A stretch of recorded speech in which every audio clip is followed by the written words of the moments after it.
वंदे पुरुषोत्तमम्। वंदे पुरुषोत्तमम्। आज हम परम ब्रह्म श्री श्री ठाकुर अनुकूल चंद्र जी के निंदा के या दूसरों की निंदा, दूसरों की चर्चा, जिसको हम परनिंदा और परचर्चा कहते हैं, उसके बारे में क्या विधान दिए हैं, उसके बारे में आलोचना रखेंगे। श्री श्री ठाकुर बोले हैं, ना भजाले निंदा गुण धरे विपाक करे चोट। अर्थात अगर कोई निंदा करना या परचर्चा करने के अभ्यास को त्याग नहीं करता है या इसको प्रश्रय देता है तो निंदा उसके जीवन में अनेक तरह के विपत्ति या विपाक को बुलाता है और सारे समस्या एकजुट होकर उसको विपदा में डालते हैं। मनुष्य जब दूसरों की निंदा या समालोचना में मग्न रहता है तब अनजानत में खुद की अमंगल को बुलाता है। ये नकारात्मक मानसिकता चारों ओर अपने परिवेश समाज को विषाक्त कर देता है और निंदाकारी को विभिन्न सामाजिक और मानसिक संकट के सम्मुखीन होना पड़ता है। श्री श्री ठाकुर सत्यानुसरण में बोले हैं, कभी भी निंदा नहीं करना, लेकिन असत्य को प्रश्रय मत देना। ठाकुर और एक जगह पे बोले हैं, परनिंदा करने का मतलब है दूसरों के दोष को बटोरकर स्वयं कलंकित होना और दूसरों की सुख्याति करने के अभ्यास के द्वारा अपने स्वभाव अज्ञात भाव से अच्छा हो जाता है। और इसका मतलब ये नहीं कोई स्वार्थ बुद्धि लेके दूसरों की सुख्याति करना ठीक नहीं, वो तो खुशामद। उसी क्षेत्र में मन और मुख एक नहीं रहता, वो बड़ा खराब है और उससे अपने स्वाधीन मत प्रकाश करने की शक्ति खो जाता है। इसीलिए हम दूसरों की निंदा या दूसरों के दोष से, दूसरों की चर्चा से खुद को निवृत्त रखना चाहिए और ध्यान रखना चाहिए कि कोई स्वार्थ लेके दूसरों की प्रशंसा ऐसा नहीं करना चाहिए। ठाकुर समाज संदीपना ग्रंथ में बोले हैं कि निंदक से सावधान रहो, जो भी क्यों ना हो, वह यदि ऋतिक भी है, जो दूसरे को निंदा कर अपनी प्रतिष्ठा अर्जन करना चाहता है, मनुष्य को धोखा देकर अर्थ एवं संपदा लाभ करना चाहता है, उनके अंतःकरण को उच्छल करने, इष्टार्थ को उद्बुद्ध करने, कर्म संदीपना सहित सावधान रहो उनसे। वे तुम्हारी सत्ता को दंश कर विषाक्त करना चाहते, यदि तुम उसे निरोध ना करो, उससे दूसरों को भी निरुद्ध नहीं कर दो और अपने आप को भी विचीर्ण नहीं करो, तो समझ लो शैतान लोलुप दृष्टि से ही अपेक्षा कर रहा है तुम्हारे निकट ही अवतरण।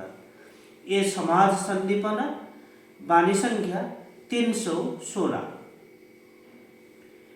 श्री ठाकुर आलोचना प्रसंग 19वीं खंड में बोले हैं, मैं सुना हूं शिव छद्म वेश में पार्वती के पास आकर जब शिवनिंदा करते थे तब पार्वती उनके प्रत्येक बातों को सटीक जवाब दे देती एवं बाद में बोलते थे, महतजनों की जो लोग निंदा करते हैं और जो लोग सुनते हैं दोनों ही पापी हैं।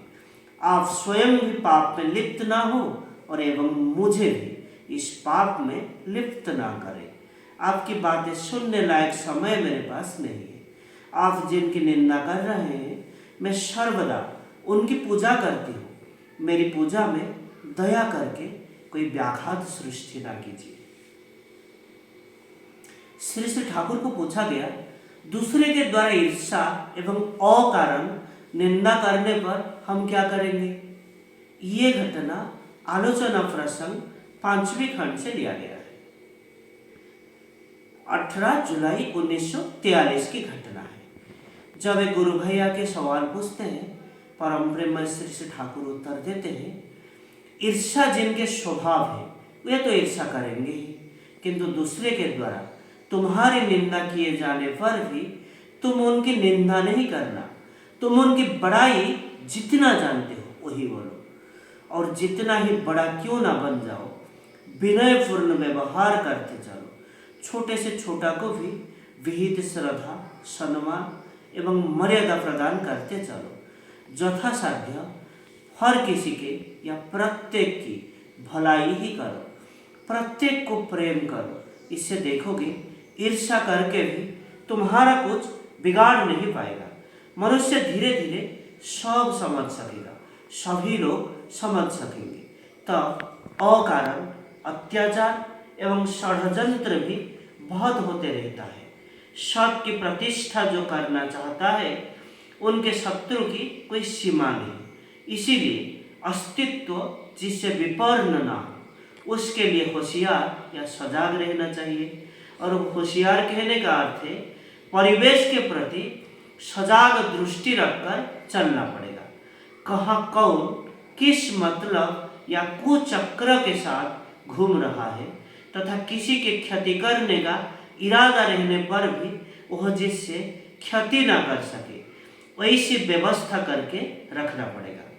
आपके अच्छे कार्य करने पर भी जो असत प्रकृति संपन्न एवं असूआपरवश या निंदक है, वे किसी ढंग से उसकी व्याख्या करेंगे तथा उनकी किसी प्रवृत्ति के आहत होने के उसके जो फल होता है, उसके फल स्वरूप वे कौन कदम या स्टेप उठाएंगे, उसका अनुमान करना चाहिए एवं अनुमान करके उसका प्रतिकार के लिए प्रस्तुत रहना चाहिए।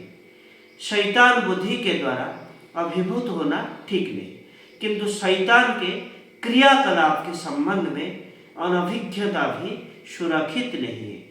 उससे संकट में पड़े जाने की संभावना रहती है। इसीलिए अच्छाई और बुराई दोनों के संबंध में सटीक समझ होना चाहिए तथा बुराई को आवश्यकता अनुसार न्यूट्रलाइज या निष्क्रिय एवं यूटिलाइज करके सदुपयोग करके कुशलता भी प्राप्त करना चाहिए। मैंने भलाई की है, मनुष्य मेरी बुराई क्यों करेगी, यह धारणा भी किंतु भूल है। भलाई करने के बावजूद जो दुष्ट प्रकृति के लोग वो तो बुराई करते हैं एवं बुराई करेंगे भी। टेक इट फॉर ग्रांटेड, ये निश्चित रूप से मानिए, इसे मान भी लेना होगा और उसके साथ ही व्यवस्था भी रखनी होगी जिससे बुराई करना चाहने पर भी बुराई ना कर सके। बहुत लोगों की जिम्मेदारी लेकर जो चलते हैं या चलेंगे, उन्हें इस ओर विशेष नजर रखना चाहिए। इसके अलावा आप संभवतः भला आदमी हैं, अच्छे उद्देश्य के साथ अच्छा काम ही आप करना चाहते हैं।